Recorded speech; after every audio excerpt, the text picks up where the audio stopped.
Hi. Blessings. Hi, Anna. Hi, Tina. Oh, good. Hi, Melissa. I was like, I got some. Wait, I'm looking at my emails because I'm like, oh, darn, I think our reminders didn't go out again. C'est la vie, technology juka.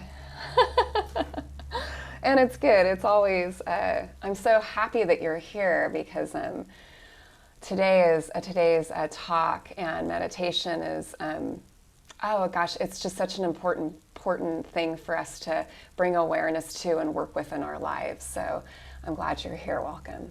I got the chat.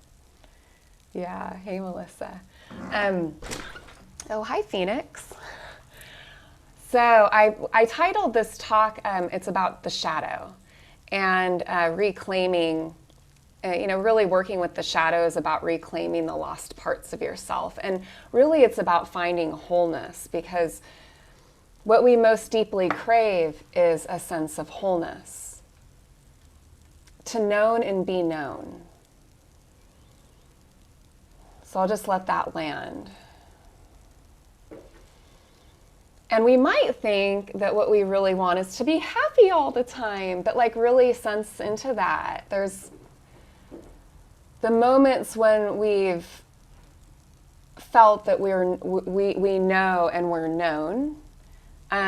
We have, in other words, fidelity with our own hearts. And through the language of shadow, we have loved the shadow, integrated the shadow. These are words that we might use. This is actually the path to like, oh yeah, it's like feeling at ease inside your own skin. I mean, I think that is what we're after, feeling at ease inside our own skin. It's not some temporary emotional state. Now, in Buddhist psychology, we didn't talk about, they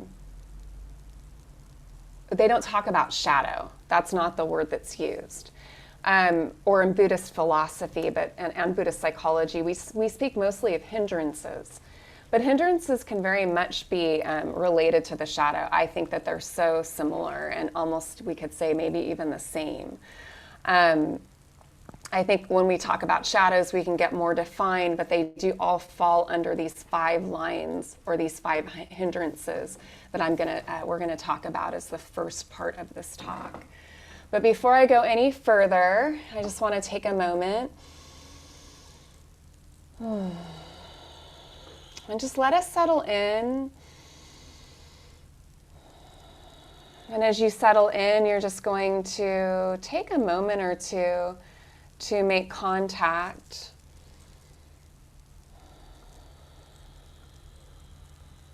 with what's true. What's here in your heart, in your mind? What emotions are present? How present do you feel?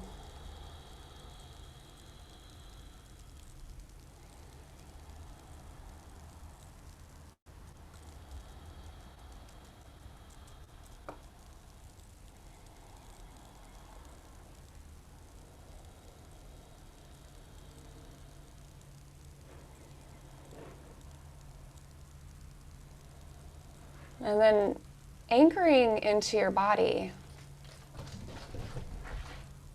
Embodiment is at the center of practice for us.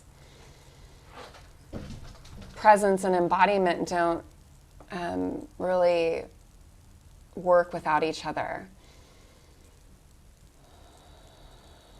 And so we can soften our skin and just relax with whatever's here. We can just let it sort of, whatever your experience is, just let it come into the fold. Let it fold into now. Let it fold into the present moment.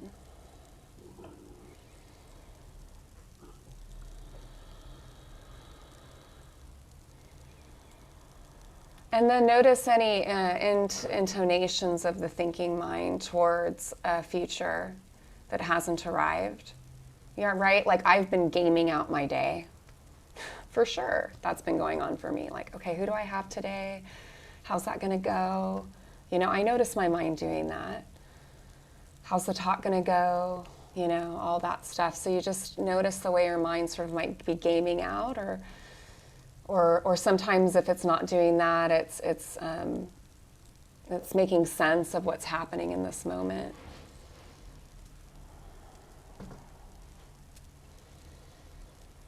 And just letting whatever you're noticing sort of fold into the present. Just sort of folds right in.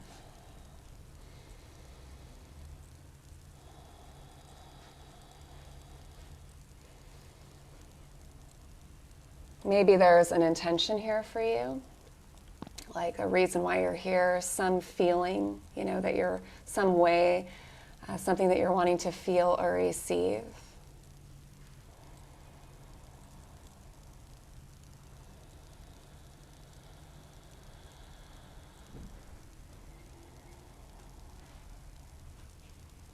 And Rilke said, perhaps all the dragons and demons in our lives are actually princesses who are waiting for us to recognize them with reverence and love. Maybe everything that frightens us is, in its deepest essence, something helpless that wants our love. Taking a deep breath in. As we exhale, we'll just seal that with a bow. And fluttering eyes open, taking in your space, orienting to your space. Good. And then we'll orient to each other. All right. So if you would like to just put in the chat what your intention is, what it is that you're most wanting to feel or receive. And that's helpful for me. And I'm going to go ahead and welcome Devaya. I'm going to go ahead and, let's start. I read this poem, right? Or I know the poem by heart, so I recited it for you by Rilke, which I think captures quite well in some ways what we're up to. Yeah, community, heart, love. Awesome. What we're talking about today. Okay, so, and I'm remiss to say like we should love our shadow, because that's an impossibility sometimes. It's like you can't like what you don't like. And so we're not, when we were talking about this, it's good to remember that we're not trying to force ourselves to like something that we don't. Something's in the shadow because we don't like it. Either that, or we like it so it's invisible. It's hidden to us. It's unconscious, and so a lot of times things we don't like it, and it's like this languaging around loving our shadow. Like I get it on one hand, but then I also think it can be misleading in another way. Before we love our shadow, we have to practice bringing awareness to it. And in order to bring awareness to it, we almost get to like, and I'm going to talk about what each of the 5 hindrances is, but we want to have sort of an impersonal relationship with these aspects, realizing that they are universal. Every human being, every being on the planet, I mean, even Phoenix has the hindrances come over her, right? It's part of being human. And so they are universal, and they do arise for a lot of different causes and conditions come together for a hindrance to arise. You don't have to like take them so personally. If you really watch the hindrances, they sort of arise on their own. And part of our work is in kind of studying the hindrances, and I'm going to talk about that more, sort of in our lives, being curious about them, which is point number 3. But let's come back to, what are they? What are these hindrances? And I'll just name them and then kind of unpack them more as after I name them all together. First of all, they are mental states that impede presence or impede practice because they take over. So you can almost think of them as like a trance. When they take over, we're in sort of this happens, anger is one of the hindrances. And so when anger arises, it's good to be aware that you are in sort of a trance, meaning you can't really trust everything you think or everything you want to say when you're taken over by the hindrance of anger. Because, right? It's a very useful emotion. It helps us recognize that a boundary's been crossed. But if we really get into it, it usually, it can't have the last word, because that's, usually it's harmful to self and others. So they take over. And then part of our practices isn't about like getting rid of them, because this is something, part of being in a body, having an animal body, is we will be experiencing and dancing with the hindrances for the rest of our lives. And that might not be the popular, sexy thing to say as a teacher, but it's the truth. I question anyone who tells you differently. It's a popular pastime of, snake oil salesmen or women or people. So we have these hindrances that are just part of being in an animal body. And the good thing is, we have this consciousness that helps us have real, as Viktor Frankl said, we have the capacity to abide in the space between stimulus and the response, and to make a choice not from the hindrance itself, but actually from a deeper place of wisdom and compassion, which isn't always it doesn't necessarily, may not feel comfortable or whatnot. And so let me say, what are the 5 hindrances? Well, the first is sensual desire. Sensual desire. These aren't bad. Again, you're going to have sensual desire come up for you today, for sure. I wanted coffee this morning. That's a sensual desire, right? It's not just sex, right? It's not just that. It's the sensual desire for warmth or cold. It's anything that, it's a sensual desire for food right? So that's a big umbrella. And it's so easy to get caught in the grips of sensual desire, because here we're talking about pleasant, unpleasant. We love what feels good. It's easy to get attached to what feels good. But the problem with that is that it can't last, right? So nothing stays the same. I went and got a facial yesterday and it felt so good and I just wanted it to keep going. You know how that happens with a massage too? Usually it's like, when it's over, it always just seems like it went so fast, like it's the fastest whatever time, hour or 90 minutes in the world. Good, Marlene's here. Just want to make sure she gets in okay. But, but same with the facial yesterday, I fell asleep. Do you ever?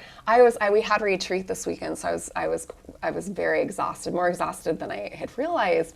I fell asleep on the table and fell asleep so deep I dreamt I was in my own bed. It was crazy pants. So when it was over, I was like, what? I didn't even I didn't totally get to enjoy it because I was asleep. I got robbed, but I can, and it's we see all these things. Hi, Marlene. We see all these things sort of unfold around sensual desire. We can be pulled around by it all day or not. That's why in practice, it's fruitful and useful and not at all a punishment to practice renunciation. Sometimes, in the place of, sensual desire, it's kind of fun to sort of okay. Well, you know, if something's really gotcha, you know what I mean? If it's really gotcha, like it's really got its teeth in you. This was like, you know, it's like you can think of, you know, booze or anything. Some things, it's probably a good idea to just step away, because it's not it.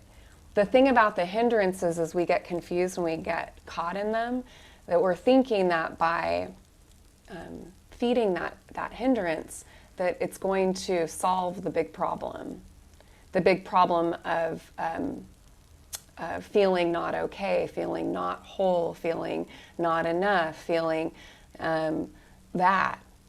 But it never does, right? Actually, this practice that we're talking about here, taking the backward step, not acting out of trying to hold something or push something away, is, you know, is what we want, because it's the path to known and being known, is what I said when we started out, right? To know and be known, right? It's like that moment when you say something and you feel like understood for whatever reason, and you can just like feel at ease inside your own skin. It's like, it doesn't have to be, I mean, that's huge. I was watching Drew Barrymore yesterday on something, and she said something that I thought was brilliant. She said, "Oh, it's such a relief. Relief, isn't that an underrated emotion?" And I was like, yeah, that's wisdom right there, you know? Because I think the more we live life, the more we realize, like, shit, relief is pretty awesome. Like, you know, a moment of relief or a moment of ease is like gold. You know, it's like saber time, right? And that's what she did when she recognized it. I was like, that's good practice. So that's a little on sensual desire. Anger is another hindrance. And you know, we've talked a lot about anger here. We know that if we get caught in anger and we act out of anger, either through repression, which leads to depression, or, you know, taking it out on others, you know, it just doesn't go anywhere good. And so whenever we notice the hindrance of anger or any of its manifestations, like, you know, irritation or annoyance or the mean girl, we were talking about that in retreat, the mean girl, right? That can be, the mean girl can be a shadow, right? A facet of the shadow self, but it's all hooked, right, into anger. I like to keep things simple. So that's another hindrance. Sloth. Yeah, sloth. Or another way of putting it is like indifference, just not having energy, not really feeling like, yeah, you know that feeling, sloth, torpor. Sometimes it just comes over you, right? Again, like I said at the beginning, it's not your fault these things arise. It's part of patterns and conditions that have been going on well before you were born. So it's, you know, like, and you're no different from everyone else, because we're all going through these every day. But it's like, okay, so what's I have like a little fly or something, a gnat flying around this computer screen. What do we do with it? Typically what we do is we judge it, right? And then it goes really deep into the basement of shadow. Phoenix has a cone on her head because she got spayed. But she's such a good, where is she? I'm like, you're such a good practitioner, because it's like she's unfazed, right? She's unfazed by it. Like, it's not ruining her day at all. Put a cone on my head, I'm gonna bitch about that all day long. It's gonna scratch my neck, it's gonna like, right? Sensual desire, she's like, whatevs. It's gotta be, she can't get around very well, she can't, I don't know, it's amazing. Dogs are good teachers. Restlessness. This one I'm very familiar with, and most of us will be. I was watching, okay, have you seen this? Most of us have a inclination towards certain hindrances, right? Or we could say certain shadow selves show up more often for us. Certain, mine are different from yours. Maybe not. A little bit, folks. We're all different. Restlessness. A good way of thinking of this through the lens of shadow is on Netflix. There's this show. It didn't get done for season 2, which darn, I've seen it twice though. It's called Gypsy. It has Naomi Watts in it. And such a great, it's disturbing in some ways, so definitely read before you watch. But I love it. I love I love psychological things like that. But if we look deeply at what's the hindrances that are out of whack for her? One of them's restlessness. She had to repress this wild part of herself that was non-committal to get to marry the man she married and have the family life. And she has this, seemingly she's checking off all the boxes, but it doesn't last, right? This restlessness comes over her and she has to sort of lead a double life. Sensual desire is another one for her. But I was, planning this talk and watching that yesterday and couldn't help but tie the two together. I'm like, oh my gosh, she's totally, this is what happens when our shadow selves, when these hindrances are not brought into awareness and met with compassion, which is number 2. But let me go through the restlessness. That feeling, it's the farthest thing from being at ease inside your own skin, right? It's not quite right, not quite right. You just can't relax. It's restless, edgy, that feeling. Sometimes it can feel like you want to crawl out of your skin. It can make sitting practice really, really challenging. I know, because I've sat through it so many times, because it's one the hindrances really show up if you have a continuity of mindfulness practice, like your sitting meditation many times a day. And there's really, all you're really doing is providing the container for these things to emerge. And then you're working with them, and that's practice, that's retreat. And so this one comes up a lot for me, and it makes it really hard to sit still. And sometimes you don't. Sometimes you decide to get up and do walking meditation if it's strong enough. And if you're overcome by restlessness and you're letting that run the show, if it's not seen, it's like living a life fueled by restlessness. That's suffering. And then, too, it's the things we might do to take the edge off. Yeah, restlessness, that one I'll leave it at that. Doubt's another one, right? We talk a lot about doubt here. Oftentimes doubt just shows up as the knower of all things. It shows up as this, as in terms of a shadow aspect, right? If we think of that, it's this omniscient, whatever, seems so wise. It can just seem so wise. Skeptical doubt, especially, because having skeptical doubt is, skeptical doubt is useful. We're not burying our head in the sand. The Buddha always said, in Pali, it was esi passiko, come and see. So there was never this just believe. It was never like that. It was always no, practice. See these things for yourself and study them for yourself. And then and then do the experiment.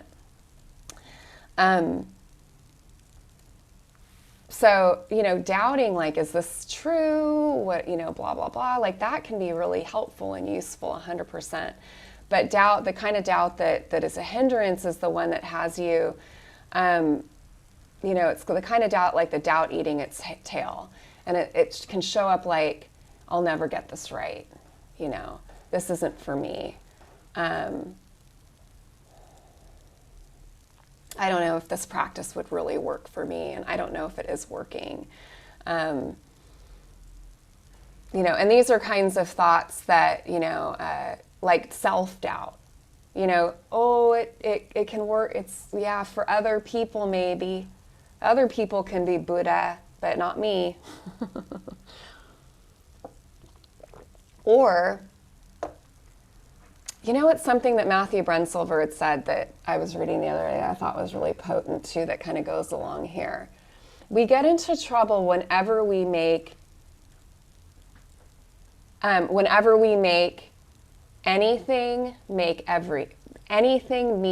everything. Whenever we make anything mean everything, or whenever we make anything mean nothing. Right? So either one of those extremes. Oh, everything happens for a fucking reason. Not in the way that you think it does. It's like that term, well, it must be happening for a reason. It's like that can make us kind of go, well, I'm doing stuff wrong then because this is happening to me. No, it's much bigger picture than that. Yeah, everything does happen. It's cause and effect. It's like, karma, something happens, there will be effect. But your cancer or your partner leaving you, or your child being sick. I mean, I know I'm saying these like kind of, but it's like, that ain't your fault. I mean, sure, you have pieces in there, but that kind of stuff is way beyond that kind of idea of personal blame or fault. And so, I just think that that's important to remember, because sometimes doubt can show up like, what does it matter? Don't make anything mean nothing. Like in that case, just it's all chaos, like, right? It's just all random. That's not true either. Who wants to live in that? I'm certainly not random, neither are you. I mean, this wouldn't all be orchestrating and coming together if there weren't some kind of like order involved. So there is meaning to life, but not everything means so much like we do, like we can analyze and try to, it's like, no, it's not that either.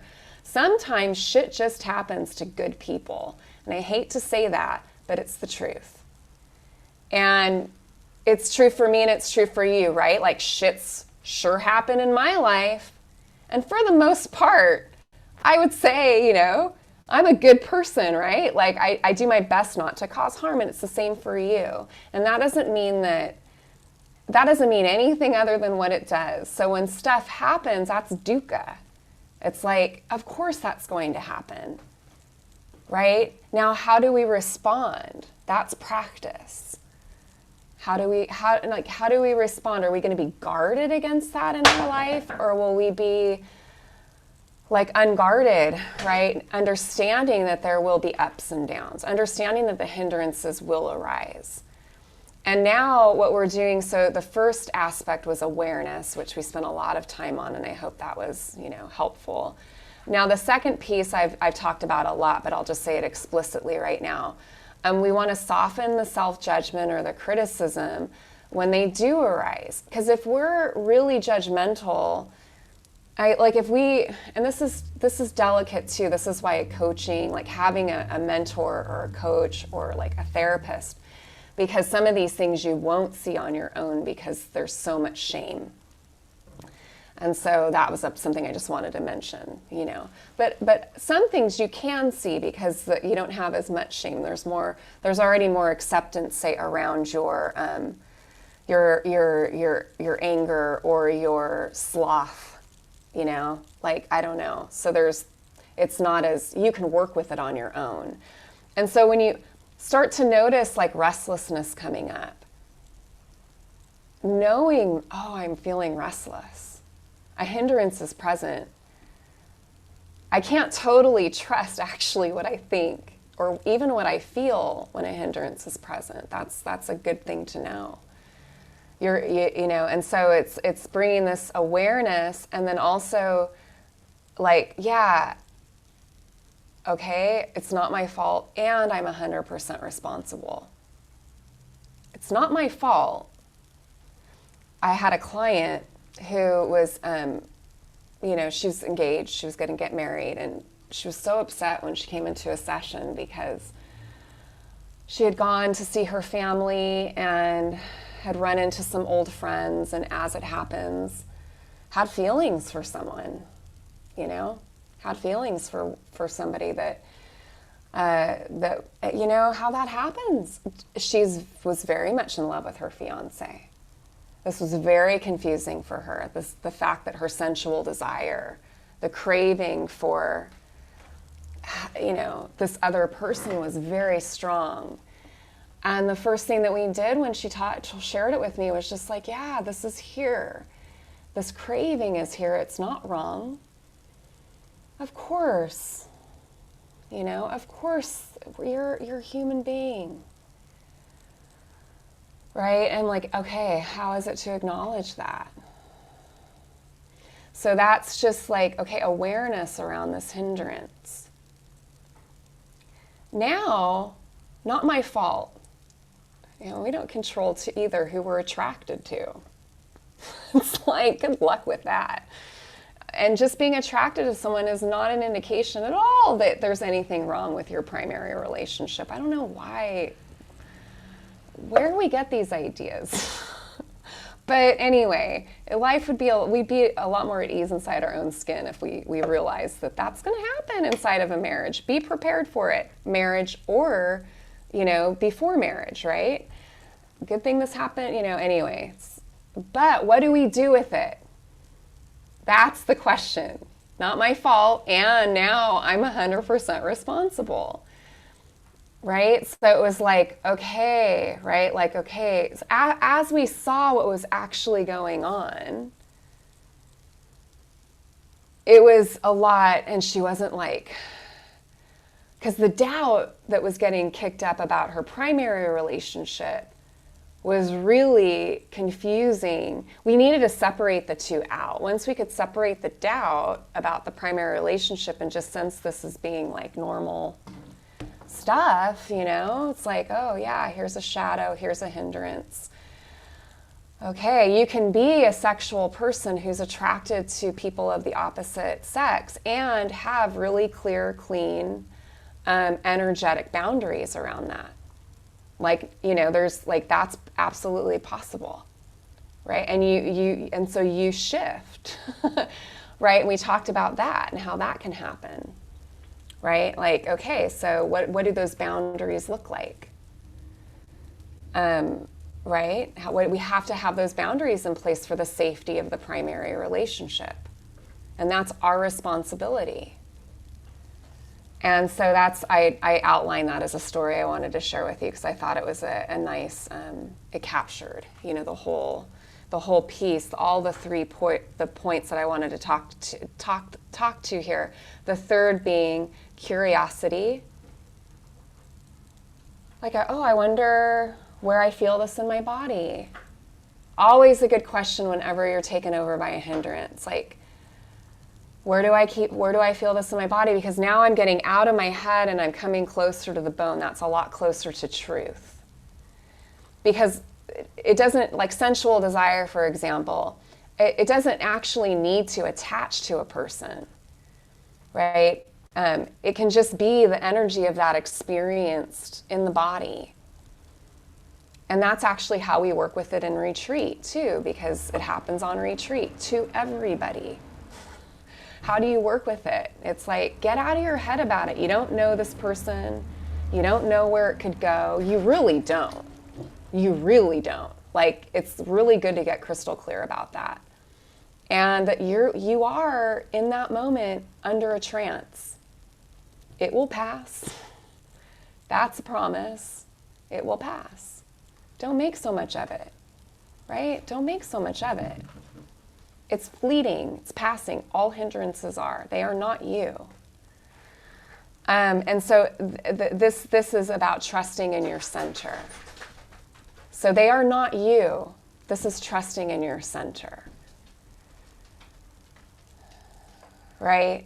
Who you are is the awareness that notices. That's at the center. It's not all these different shadows and fluctuations of the hindrances. So just to briefly outline the 3, we have awareness of the 5 hindrances. And then number 2 is self-compassion towards the hindrances. Oh, it's okay. It's okay to have these feelings for this other person. It's okay. It's all right. It's okay. And and I'm 100% responsible. This is normal, this is natural. That's like other things, that we can remind ourselves of. It's okay. This mitigates the judgment and the shame. And then 3, bringing curiosity, increasing the pause, and trusting in your center, trusting in the awareness, sort of that's behind the scenes. Okay, I went a long time here. It was a big talk. So I'm just gonna go through the chat. Oh, good. Tina, oh my God, if only I could not be taken by the hindrances, hijacked. Yeah, exactly. I didn't use that word, Tina, but that's a good one. Further, I hate that I choose to be taken by them.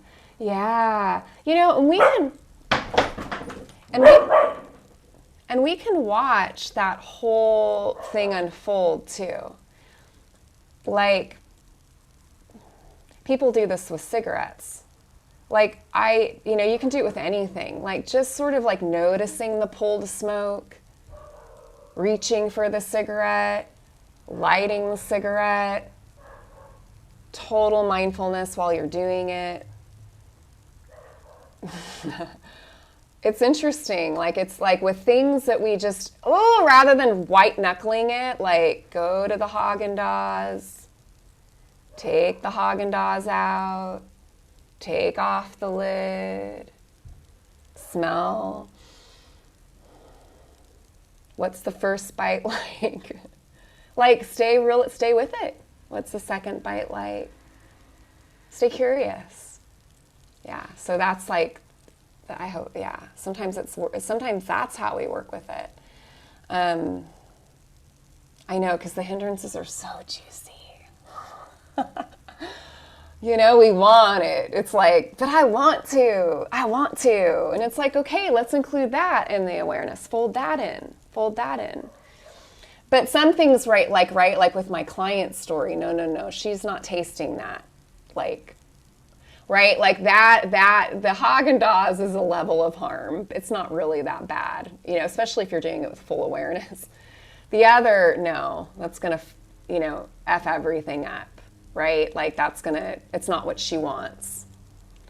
And so renunciation around something like that is good practice.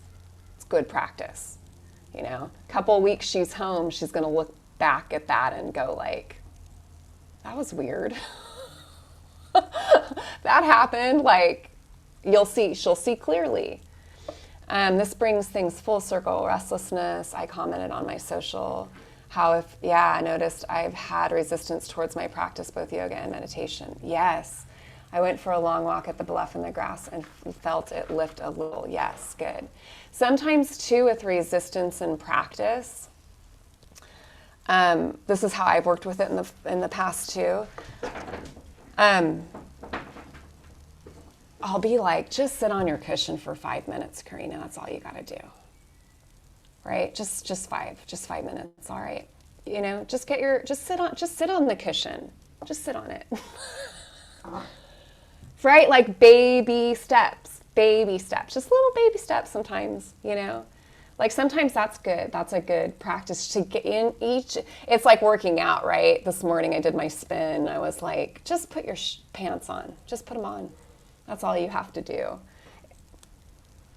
Yeah, because a lot of times, we do resist what's good for us. And we don't want to keep that resistance from doing what's good for us. And resistance around practice is really, it is a hindrance that we'll encounter. So that can help. Like cake, yes.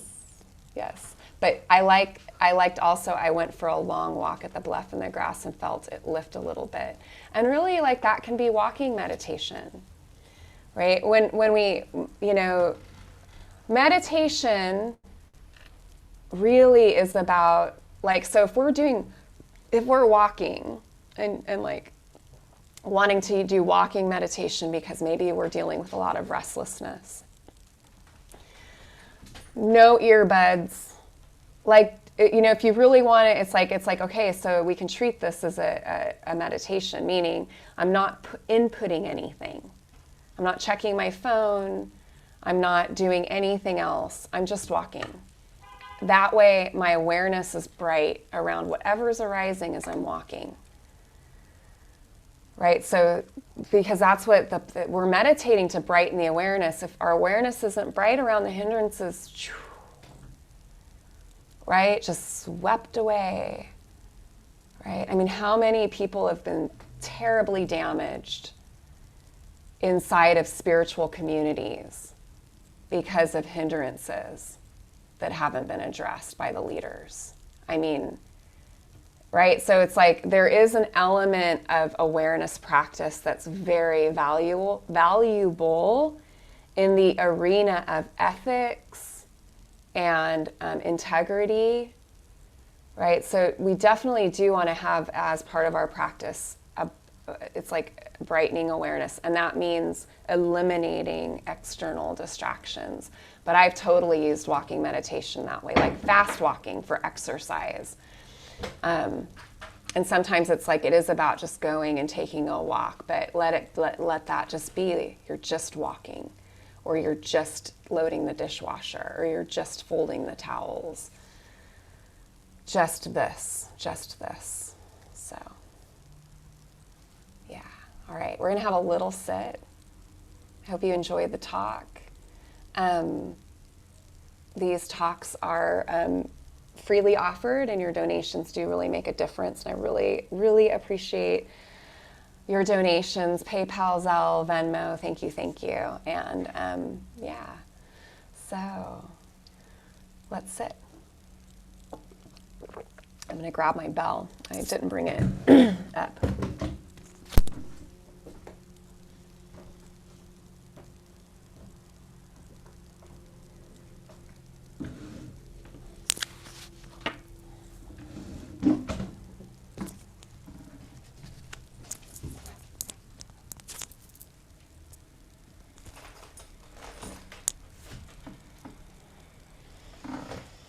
All right. So to begin, as we just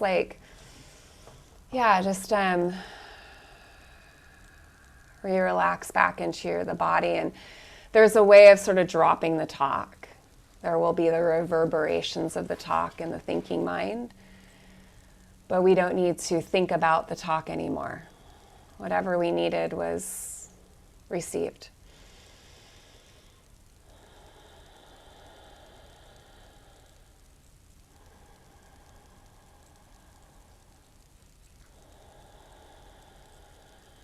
And it can feel good here just to deepen the breath, to feel a nice 3-part breath so the belly fills and the ribs expand and the collarbones kind of feather apart. And exhale, navel back towards the spine. We'll take a few of these deep breaths.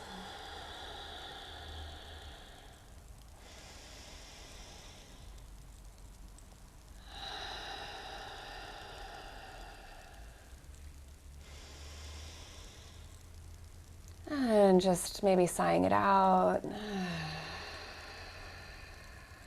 Letting your breath, you don't have to change your breath. Just now let your breath be natural.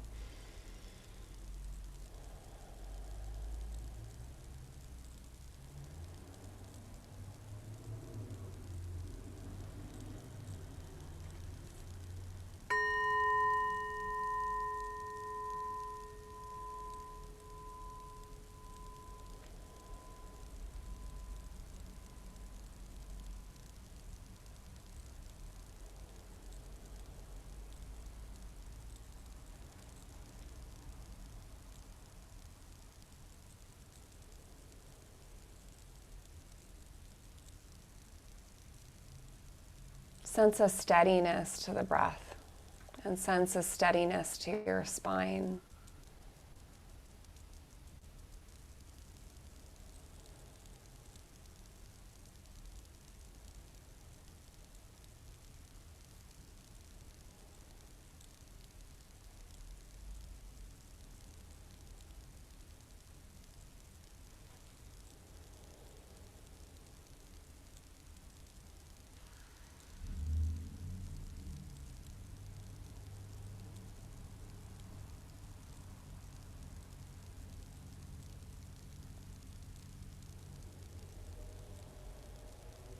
Let me take the first few moments of practice to let the attention gather.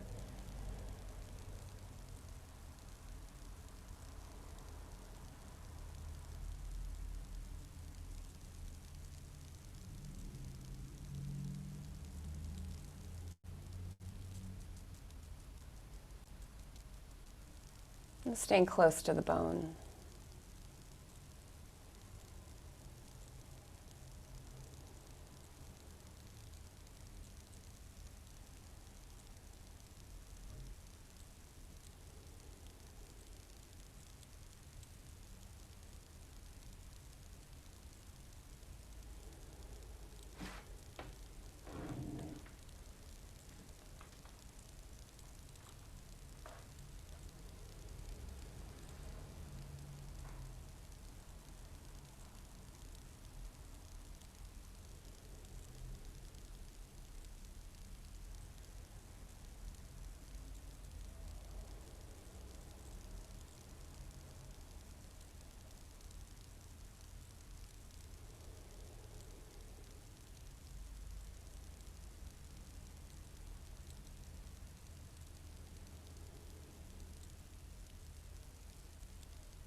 And notice the way attention sort of wants to move away from the bone.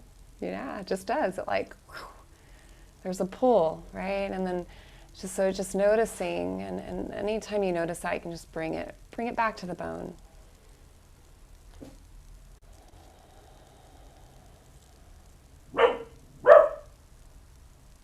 Maybe.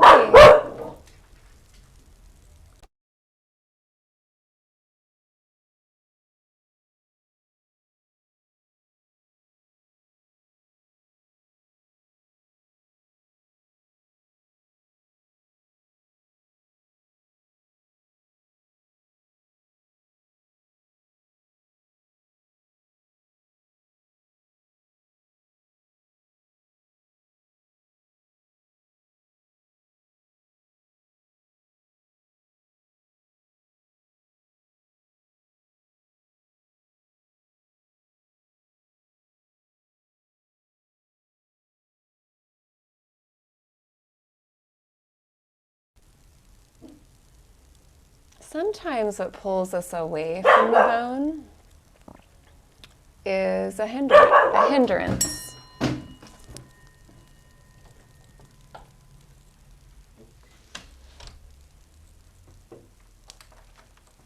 And just so noticing if there are any kind of present with you.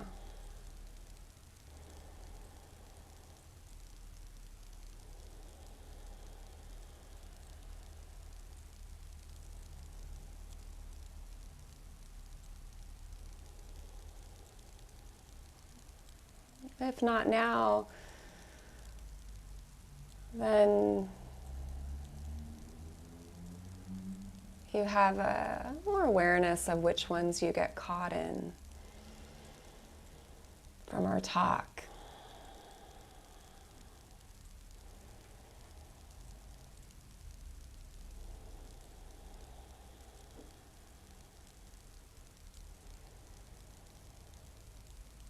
So it can just be an acknowledgement and a recognition like, ah, yes, restlessness sometimes is here or is here. Yeah, I can get caught in that.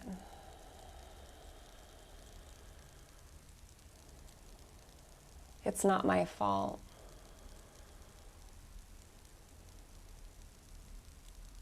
And I can have confidence in my capacity to work with it.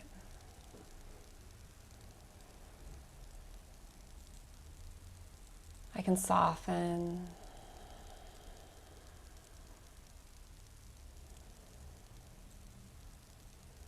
And just trust in the center. Stay in the center.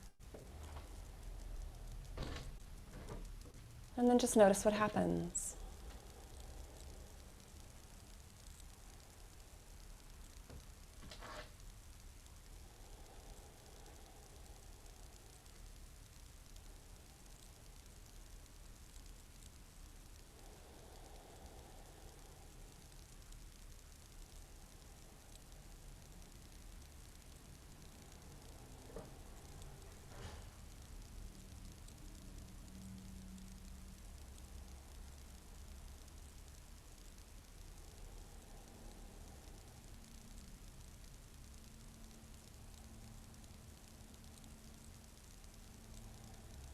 Rumi said, this being human is a guest house.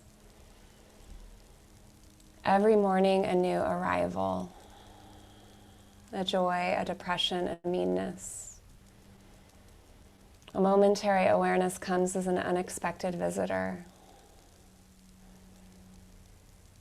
Welcome and entertain them all,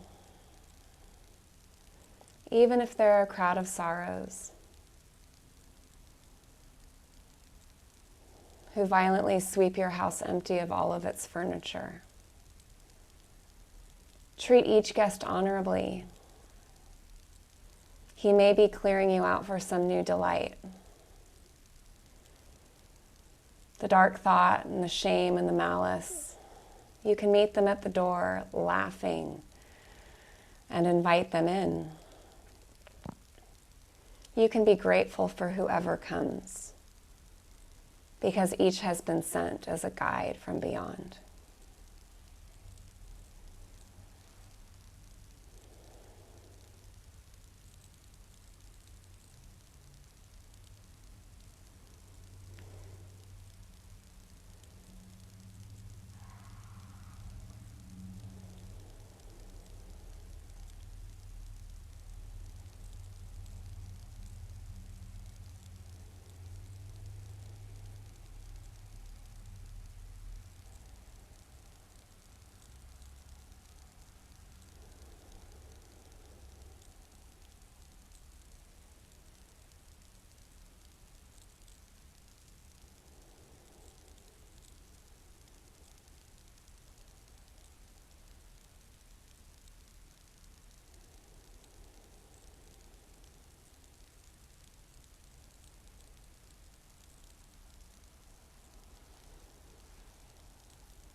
As we let our eyes open, we'll orient to our space.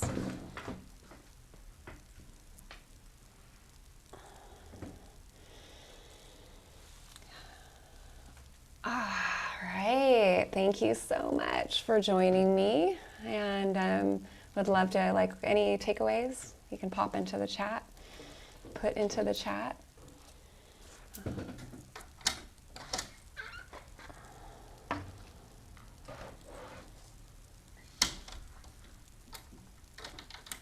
It's funny, Tina calls the dog cone the funky clubhouse.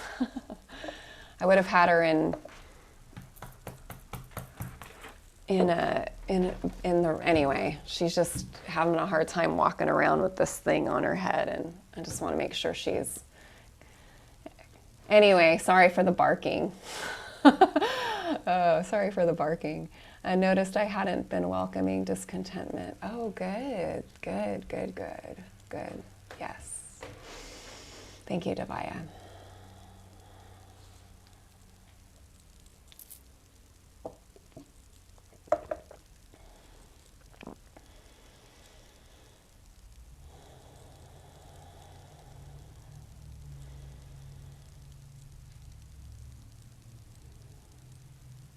Yeah, yeah. Just really appreciate going over that. Yeah, I like to push them away or judge them and not acknowledge them as part of life. Yes, good. And Marlene, thanks for sharing that. Yeah, hindrances are normal and it's okay and natural. That's right. Yeah, I think that pushing them away is to be expected, right? And judging them is to be expected. That's why the Dharma, the teachings are good, because we come together, we talk about these things. The judgment gets dialed down because we're normalizing them, and now we can actually work with them, right? Now rather than living from our hindrances, we can live from a place that's far more vast. All right. Thank you. Thank you. I'll see you next week. Same bat time, same bat channel. And sending you so many blessings. May you be at ease and at peace. May you feel safe. May you be free from inner and outer harm. May you be truly and deeply happy. May you be healthy. May you have a feeling of well-being that isn't bound by circumstances or conditions. Blessings. You can take yourself off mute and say goodbye. Bye. Thank you. Bye. Thank you. Bye. Have a good week, everybody.